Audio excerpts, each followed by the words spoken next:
ottima e precisa relazione sui rischi sanitari del 5G, una relazione che comunque trasmette preoccupazione.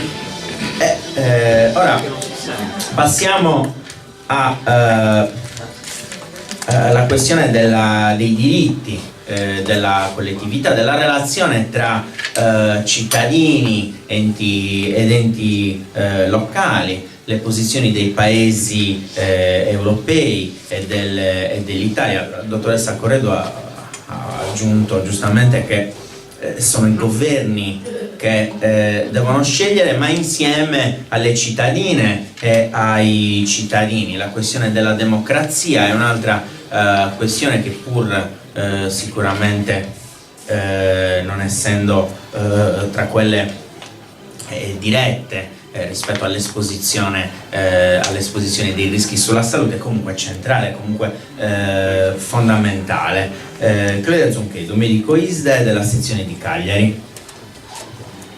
Grazie per questa bella partecipazione. Dopo queste due relazioni e questa di Vincenzo molto scientifica, dove praticamente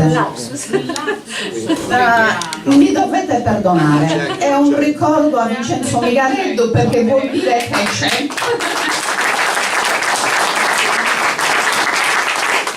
Il mio amico Domenico l'ho ribattezzato, ma non da oggi, lo faccio sempre, lui lo sa e io so che ricadrò ancora, però è un modo nobile per ricordare il grande Vincenzo, che davvero ci manca molto, e noi stiamo facendo degli sforzi enormi come ISDE per continuare a portare avanti tutto il lavoro che Vincenzo ha fatto anche insieme a tutti noi.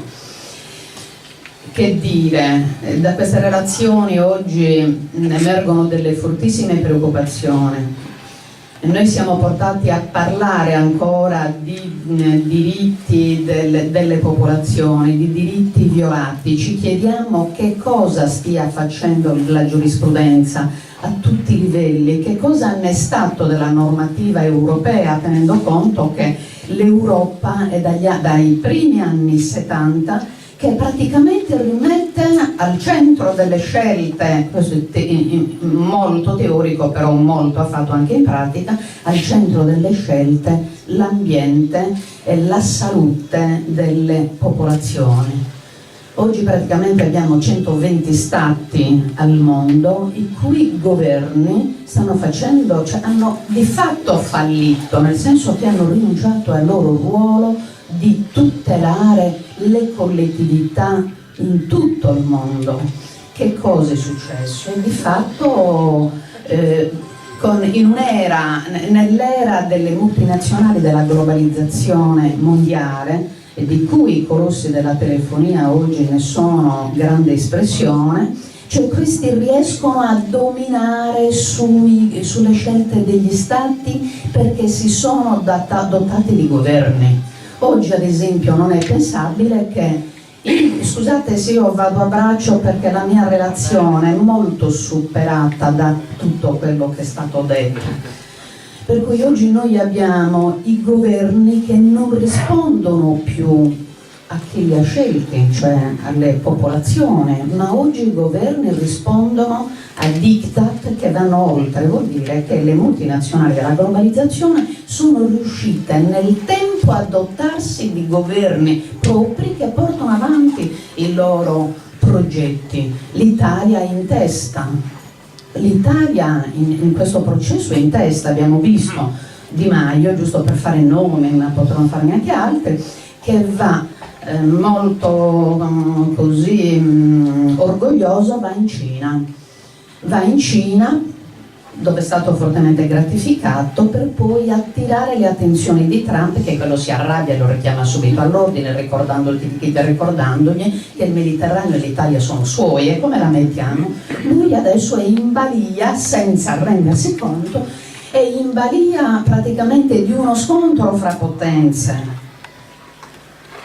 E c'è da una parte la Russia e dall'altra parte c'è Trump che dice non voglio Huawei, guai a chi dei paesi alleati adotta Huawei, perché Huawei entra a gamba tesa su tutti i processi di spionaggio, eccetera, eccetera. Non per niente, raccontiamo anche un po' di storie per alleggerire il carico della relazione scientifica, che era indispensabile nel suo essere anche pesante, però era assolutamente indispensabile.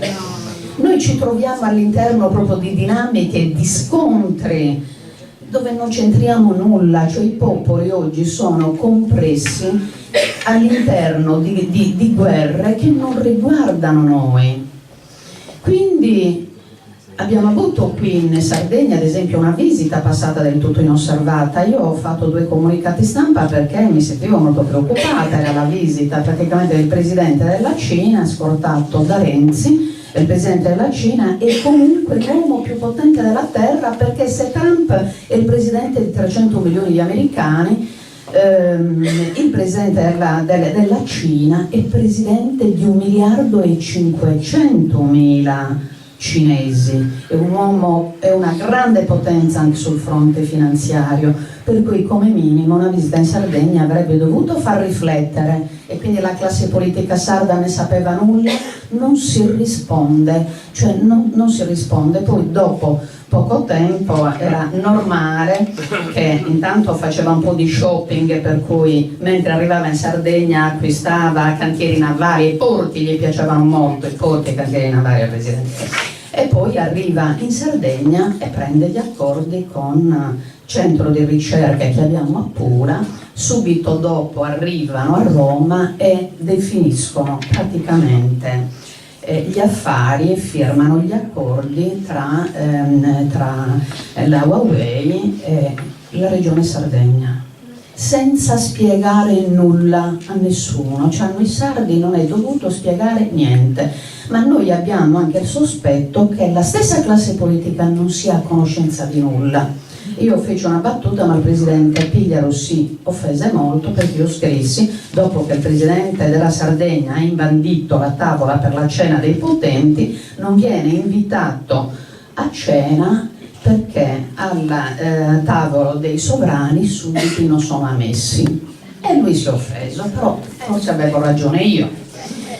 E come minimo avrebbe dovuto sollevare un dito per chiedere perché siete qui, che cosa volete fare qui, e i sardi che cosa ne pensano di questi processi. Per cui quello che intanto oggi ci ritroviamo, cioè lo scenario di oggi, è che Cagliari è promossa, tra virgolette, a città per la sperimentazione del 5G, e abbiamo anche altri comuni, se non sbaglio Noragogume, Pompu e Segario, e questi sì, sono 3, infatti, oltre a Cagliari. E mentre Cagliari, ne discutevo con una collega, mentre Cagliari è volontaria in questa sperimentazione, perché è innovazione, perché è bello e si offre volontaria, per gli altri centri della Sardegna ha deciso invece il Ministero dello Sviluppo Economico, che è lo stesso che poi ha fatto il viaggio, il ministro ha fatto il viaggio in Cina e poi è dovuto correre in America, negli Stati Uniti, a tranquillizzare Trump, a dirgli no, scusa, no, Huawei, no, forse non mi piace neanche a noi, vediamo cosa succede, che vuol dire che abbiamo un livello di una classe politica veramente, veramente pessimo. La normativa europea dice tanto in merito all'ambiente.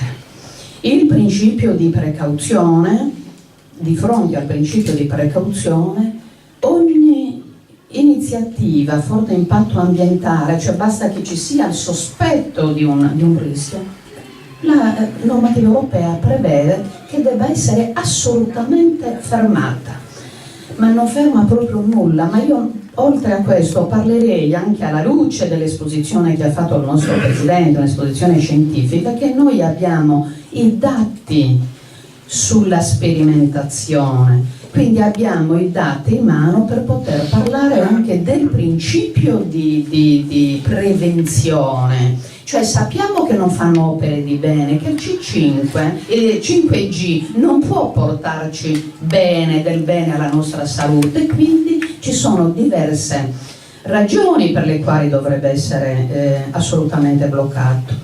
C'è un altro punto che prevede la normativa europea, e che è quello, cioè, dell'accesso delle collettività all'informazione. Quindi le collettività devono essere informate, la collettività ad esempio di Segariu, di Cagliari, eccetera, sarebbero dovute essere informate a mezzo stampa, con tutti i mezzi di maggiore divulgazione, per dire: siccome si sta prospettando questa scelta, bisogna fare delle assemblee pubbliche per informare la popolazione, quindi promuovere dei processi di democrazia partecipativa, perché poi queste operazioni, per poter passare, devono essere condivise dai cittadini. Peccato che nessuno ne sappia nulla. Noi infatti ci stiamo impegnando, sia come ISDE sia come comitato, eccetera, per creare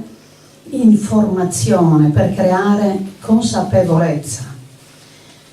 Ma noi abbiamo sempre l'idea che la normativa arrivi sempre da lontano e che quindi i controlli debbano essere effettuati da lontano.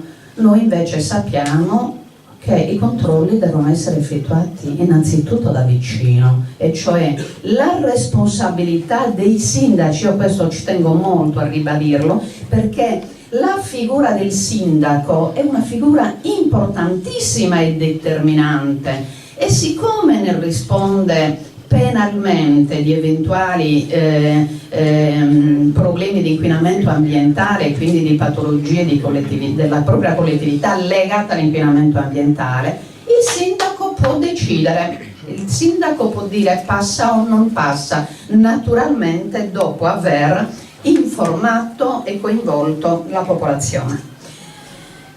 Non stiamo qui a parlare di tutti i grandi trattati che praticamente in questi decenni sono nati proprio per la tutela della vita, della salute legato all'ambiente. Nel 2013 il Consiglio e il Parlamento europeo hanno adottato il 7 PAA, che sono praticamente i programmi di azione per l'ambiente per il periodo che dovrebbe durare sino al 2020. Era intitolato Vivere bene entro i limiti del nostro pianeta. Peccato che ci troviamo di fronte a queste contraddizioni e quindi di invivibilità, e diciamo: cosa sta succedendo? Vincono le multinazionali, d'accordo, i governi degli stati stanno assolutamente penalizzando i popoli, quindi hanno fallito nella loro funzione d'origine. E allora riflettiamo, facciamo un passo indietro ai primi anni 60, quando lo sviluppo demografico a livello mondiale era di circa 3 miliardi di persone.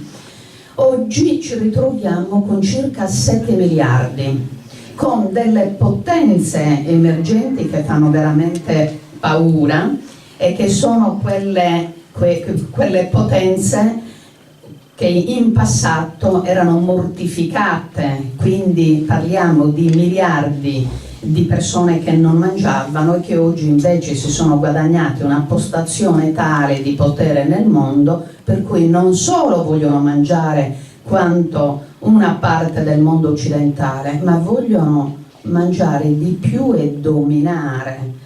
Per cui chi effettua i controlli su questo sviluppo demografico? Io ho avuto sempre una tesi, e cioè che sono poche le famiglie al mondo, parlando sempre ai multinazionali, che riescono a controllare anche lo sviluppo demografico. Ci sono anche le case farmaceutiche, quelle che poi si inventano di tutto di più. Non voglio parlare di vaccini che sono stati sintetizzati per patologie mai esistite, ok? Quindi in ambiti di grandi speculazioni. Però intanto oggi decidono questa popolazione mondiale, quanta di questa popolazione mondiale deve sopravvivere, che percentuale di questa popolazione mondiale deve defungere, attraverso quali strumenti.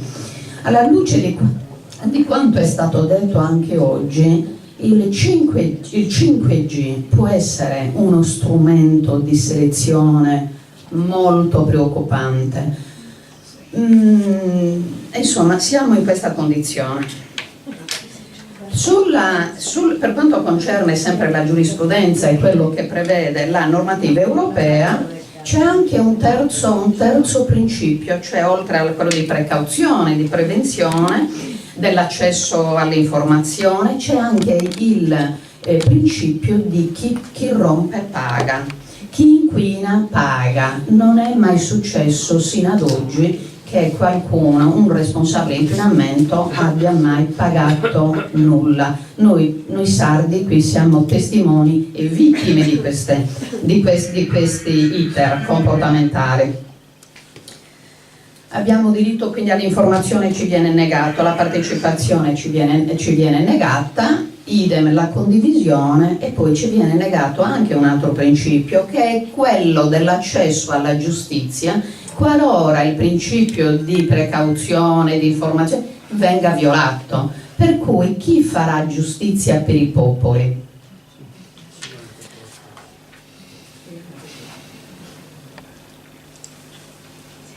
Allora, sulla sperimentazione. La sperimentazione è, da un punto di vista della giurisprudenza, lecita se la sperimentazione avviene nel rispetto della vita e della salute dell'individuo. L'individuo deve essere informato e l'individuo deve acconsentire, quindi è un diritto questo assolutamente primario. Anche questo oggi viene prevaricato invece da una sperimentazione su ampia scala, dove l'individualità, i diritti così individuali scompaiono, ma scompaiono anche i diritti collettivi, per cui c'è la costrizione ad essere sottoposti tutti a una sorta di sperimentazione senza via di fuga. Quello è quello che avverrà a Cagliari e che avverrà negli altri nostri centri. Si violano tutte le carte, parliamo della Carta Mondiale per la Natura, dichiarazione di Rio sull'ambiente e sullo sviluppo, questa del 92, dove si dice gli stati hanno il dovere di assicurare che le attività sottoposte alla loro giurisdizione e al loro controllo non causino danni all'ambiente neanche di altri stati.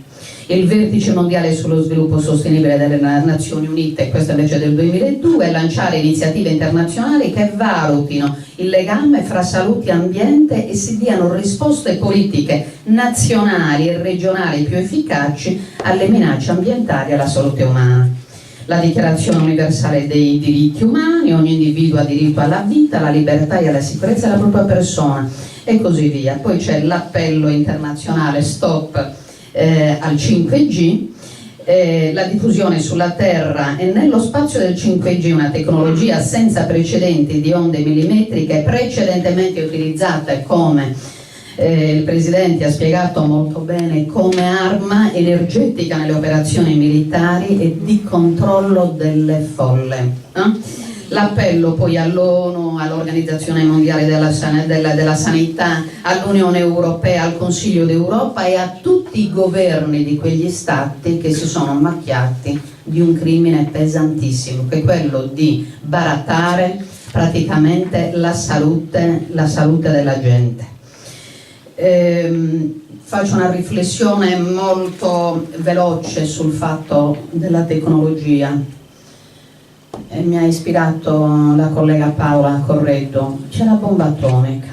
Cioè la bomba atomica è stata un'innovazione tecnologica, è stata assolutamente, da quel punto di vista, un progresso. Peccato che, letto per come tutti noi possiamo leggerlo, è stata quell'arma terrificante di genocidi immediati, a medio termine e a lungo termine. E così pure il discorso della sperimentazione. Noi siamo medici, noi abbiamo necessità di fare la sperimentazione per crescere, ma quale sperimentazione? La sperimentazione in nome della scienza è stata fatta anche nei campi di concentramento, e attenzione, su decine di migliaia di cittadini, e questo ha suscitato veramente l'ira del mondo, a partire da noi. Siamo sensibili, ma Adesso, con la sperimentazione del 5G, quante decine di migliaia o forse milioni e milioni di persone verranno sottoposte a questa sperimentazione senza che si abbia certezza sui risultati. Di certo è che io incomincerei a parlare di prevenzione e non solo di precauzione, perché una grossa parte degli effetti che ricadono sulla salute ambientale delle popolazioni sono già noti, e questo il nostro Presidente l'ha spiegato molto molto bene. Per cui io chiudo solo con una proposta. Uno dice: perché avete organizzato questo incontro? L'abbiamo organizzato per creare consapevolezza scientifica. Non bisogna mai uscire da quelli che sono i binari della scienza per non essere smentiti. Noi non creiamo terrorismo, il terrorismo lo stanno creando loro. Per cui noi invitiamo tutti i sindaci, lavoreremo molto, perché oggi non è stata nostra preoccupazione solo di informare la stampa, ma è stata nostra preoccupazione di invitare tutti i sindaci della Sardegna, perché hanno un potere enorme. Continuiamo in questa direzione. Grazie.